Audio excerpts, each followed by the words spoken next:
Good morning, good afternoon, good day. Aloha. What am I saying? This guy. Who am I? We're coming live to you. Well, not live because we're pre-recorded, but we're from the island of Oahu today. So back in the stomping grounds. And we're from the VIP room of the Surfing Pig. That's right. They were nice enough to give us a little private space that we could do this podcast. We normally fire these up in Las Vegas, and we thought we'd change it up a little bit and bring it home. That's right. That's right.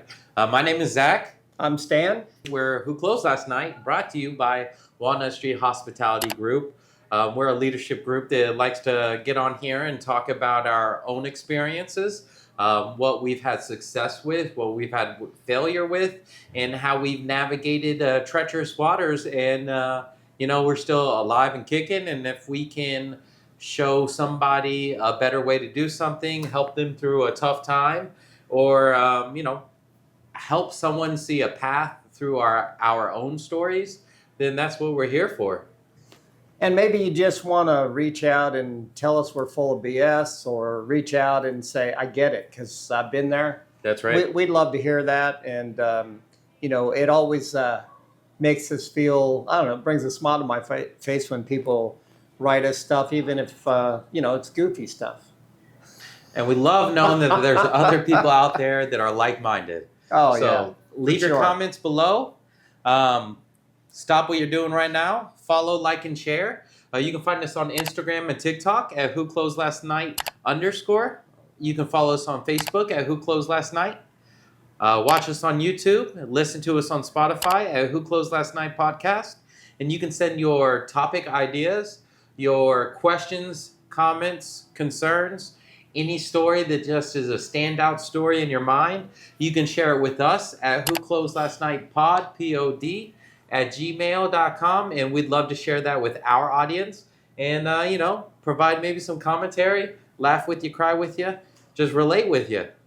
Be a guest on our podcast, too. Let us know. So, here we are. We're down to today's topic. It's called When Interviewing, Don't Bring the Bullshit.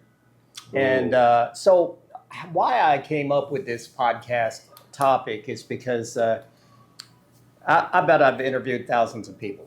And you've probably interviewed hundreds of people in the last 5 or 6 years, right? I don't think I'm in thousands yet, but I guarantee you are.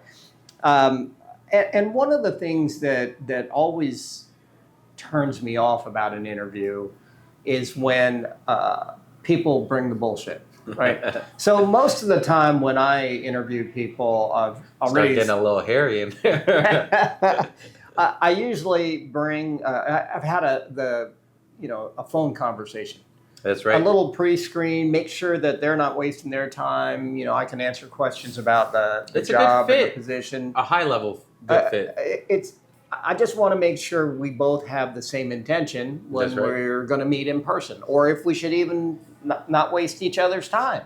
Great. And what always gets me is when they tell you all of this stuff, and I'm even though it's a pre-screen, I'm pretty thorough with questions. And, that's right. And I think that, I always ask, what kind of questions can I answer for you to make sure that, you want to proceed to step 2. It's a two-sided, it's a two-way street. It's definitely a two-way street. And I think what happens is when you get to the in-person interview, all the stuff that they told you now has changed, right? They used to be the president of the United States. Now they're the president of Guatemala. They can cook, but they've really only made hot dogs. They weren't, in fact, the chef at that high-class hotel, in wherever, Tennessee. Yeah. Anyway, I think one of the things that you need to do when you're interviewing, if you really want a job, you need to be straightforward. That's right. If you don't have the exact qualifications, say that. Say, but I'm a fast learner. Say, I'm willing to learn. Can we put a plan together that allows me to get that experience, right? please give me the opportunity to show you that I'm the man for this role. Yeah. Right? Instead of slinging it. I mean, you can only take so much of that before you just shut down and say, what other BS is coming out of your mouth? Or they lose all credibility and Yes. everything's just stamped with BS, right? Well, and that's true because it's all about credibility. That's right.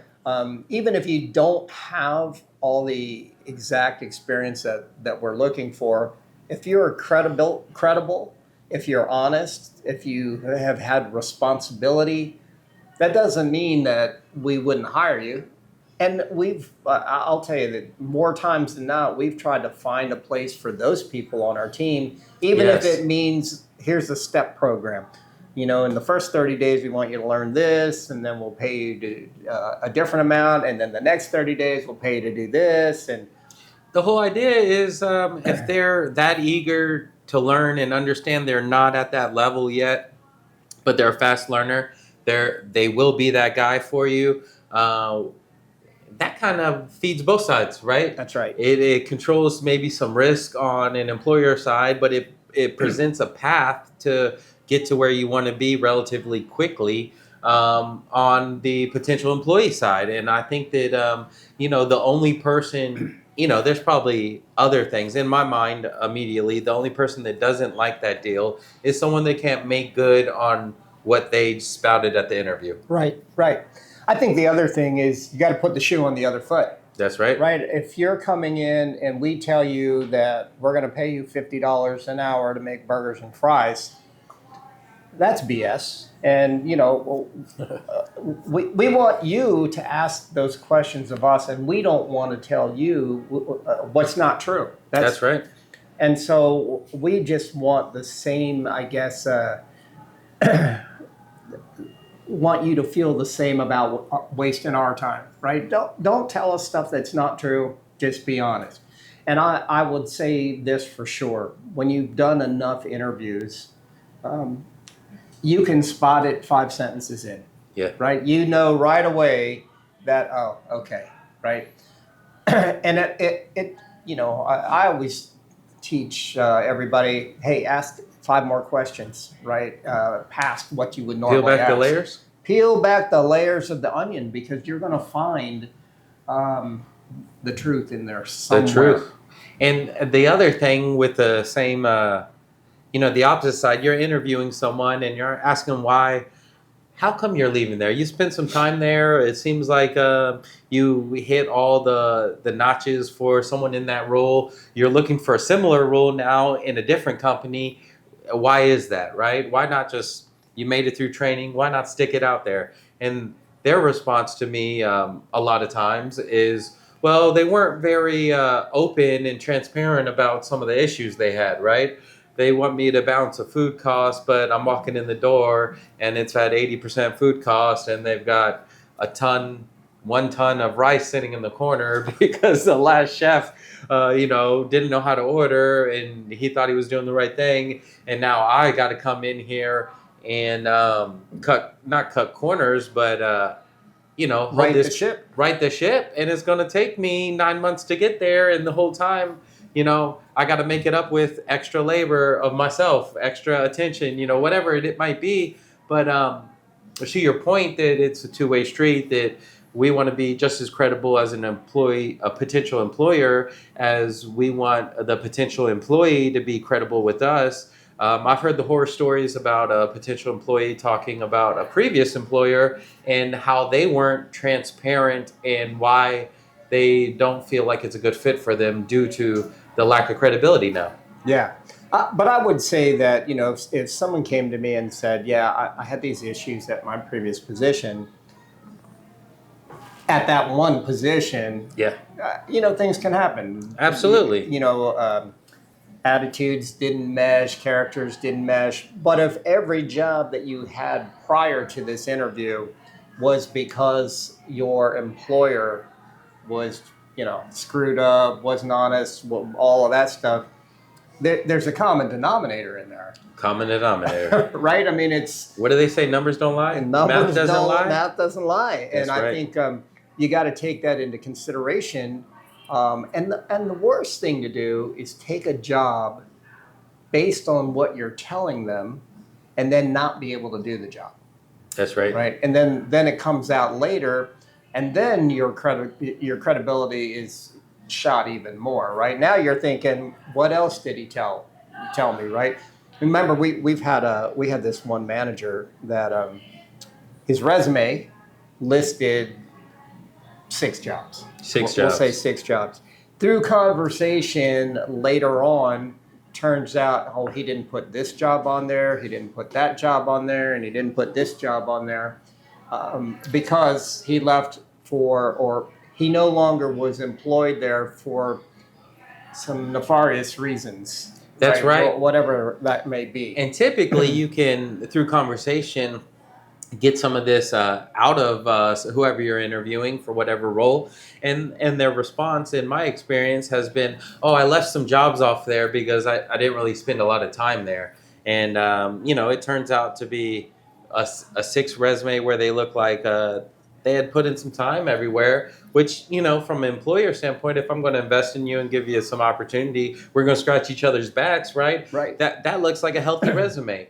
To come to find out that, that 6 job resume turned into 16 jobs, and, there's a whole plethora of jobs that didn't make the resume because you weren't there long enough, and there was all these extra reasons. That would raise different kind of questions. Right.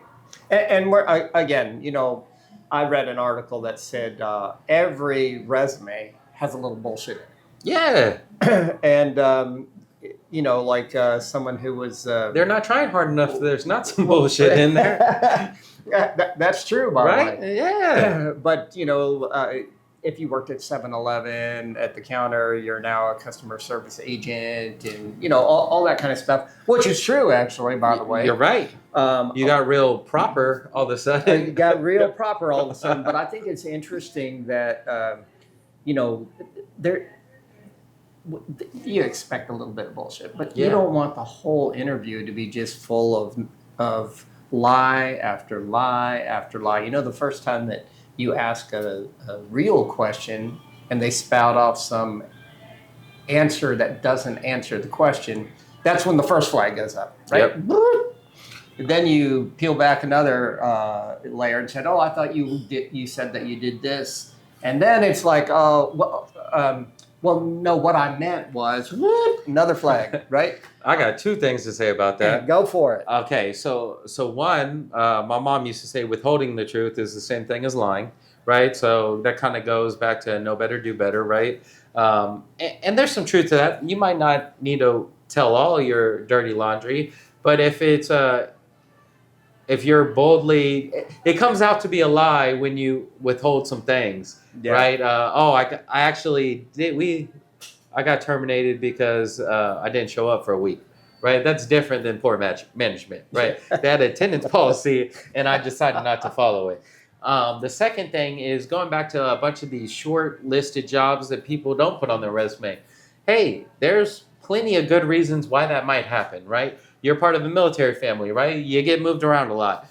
I might be like, oh, well, there's some silver lining to that, right? You're probably good at first introductions. You're probably good with meeting new people. You're probably a people person. You're probably great with customers, right? From all walks of life. You have just a little bit of chit chat, something from different corners of the world. There's always a positive or a silver lining in it if you're honest, right? If you're honest. But don't hide it, because that could have been exactly what I was looking for, right? Or you could have spoken to that, right? And it could have been turned out to be your superpower on the resume versus that hidden dirty little secret that now has got me questioning someone's credibility and what else they're BSing me about. Right.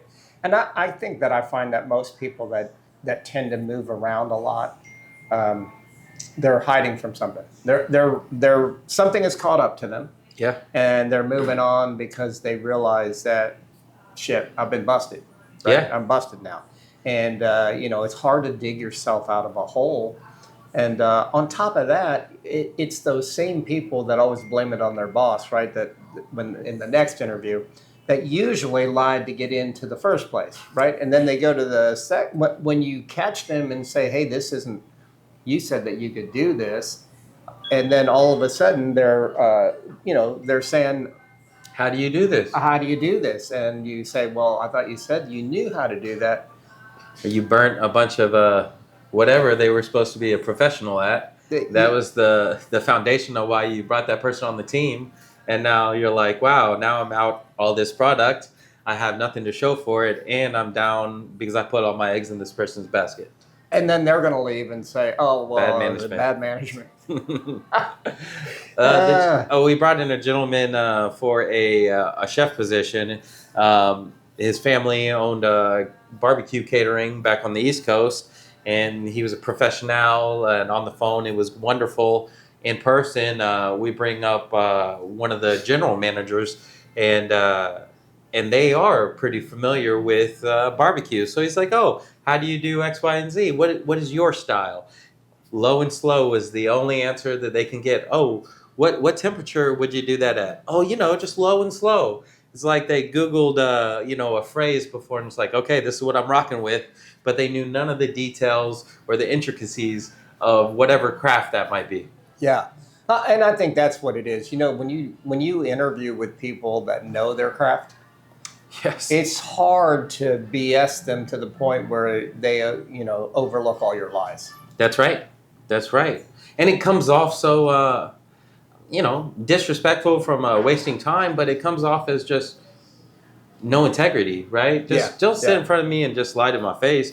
Be honest with me. Tell me you're willing to learn. Say, hey, look, I know how to cook a hot dog. I know how to cook a hot dog. I couldn't cook a rack of ribs. I couldn't cook a brisket. But I guarantee you, if that was what I set out to do, I'd be gung-ho about learning it. I'd be taking notes. I'd be practicing, and I would master that in a very short time and be interested through the whole course of it. Yep. And I think that's what we're getting at is just don't lie about it. Yeah. Be upfront, and we all needed to start somewhere. And I can't tell you how many times I've been burned after I said that. But I still try to live by that. So the message here is just don't bring the bullshit. Come as you are. Come as you are. Be honest about it. You'll be more respected by the company and the people that you're speaking with than if you just try to. And one of I think the coolest questions when someone is honest about, they come as they are, they're honest about not knowing much, but willing to learn. The coolest question to ask them is why. Yeah. Because that will tell you how hungry and how deserving they are of the opportunity. And it's like, that makes you want to give someone an opportunity, right? Absolutely. Hey, I'm not an all-star, but I'm telling you how I visualize my next, where I want to be and how I'm going to get there. And I'm hoping that this role could help get me there. And, I can help you out as well. It's like, let's bring that person on board. Let's find a way to, develop them. Let's help give them some tools that they might need to get to where they're going, because that's exciting. Yeah, it is exciting. So anyway, that's what we got to say about the blame or about interviewing and the bullshit that usually goes with an interview. Just don't bring it with you. Leave that in your car and at home in your bullshit case, and use it on other people and not in your job interview. So. Tell us again how they get a hold of us. I know. Something that you can do, it won't cost you anything, it'll help us out a great deal, is stop what you're doing, follow, like, and share, only if you want to. You can find us on Instagram and TikTok at whoclosedlastnight_. You can follow us on Facebook at whoclosedlastnight. Watch us on YouTube and listen to us on Spotify at whoclosedlastnightpod. And my favorite, send your hate mail, your comments, your topics you'd love us to, run through and discuss, or, a good place for you to request to be on the show and for us to be a part of maybe what you're doing, and send all of that to whoclosedlastnightpod, POD, @gmail.com. And we'd love to have you on the show. We'd love to laugh with you, cry with you, relate to you with our audience. Please do that. Now, it's the part I like. Oh, man. So, one of the things that we talked about was, I think, how to thank you or no problem. And I came, which comes down to professionalism and etiquette. Etiquette. So I found this A article. lot of people might not know what etiquette is. It's what Google's for. That's Find right. it. GFG it. But here's something that I found very interesting. And this is an article, I'm not going to tell you who wrote it because I don't want you to send him any hate mail. But this is an article about the most recent college grads. And it says, many business leaders believe recent college graduates are lacking a certain level of professionalism. A recent survey from intelligent.com highlighted how widespread this issue is, with 8 in 10 business leaders saying recent college grads need workplace etiquette training. That's 80%. That is significant, if you ask me. The report, which surveyed 1,000 business leaders, found managers believe recent grads are struggling with professionalism in areas like communication, receiving feedback, and appropriate workplace conversation. For employees at companies with full in-person work schedules, meaning everybody's back in the office, 83% said recent grads definitely or probably need etiquette training. That's compared to 79% of managers at companies with hybrid workforce, meaning partially in the office. Anyway, the point I'm trying to make here is, again, age has nothing to do with proper. And it's not your opinion. And it's 83% of business owners and employers out there, they agree. So I think what I'm saying is, hey, maybe instead of bitching at me, you should read some etiquette. What do you think? There you go. But I do believe in this. If you want to be a professional, be professional. That's right. And that's what I'm saying. And I want everyone to win. I want everyone to be a professional. But don't attack me because I believe in professionalism or proper, classic etiquette. Everyone has their own opinions, and some people have made it very far in life lacking any professionalism and etiquette, but That's right. That's probably not how most of us are going to find success. So, more power to you people, and Heck yeah. 83% of businesses out there think etiquette and manners and professionalism matter. With that being said, it's almost time. We're getting close to the end of the day. Wow. Yeah. It might, I think any time is wine time. With that being said, we got one word to leave you with since we're in the beautiful islands of Hawaii, and that That's right. word is Aloha.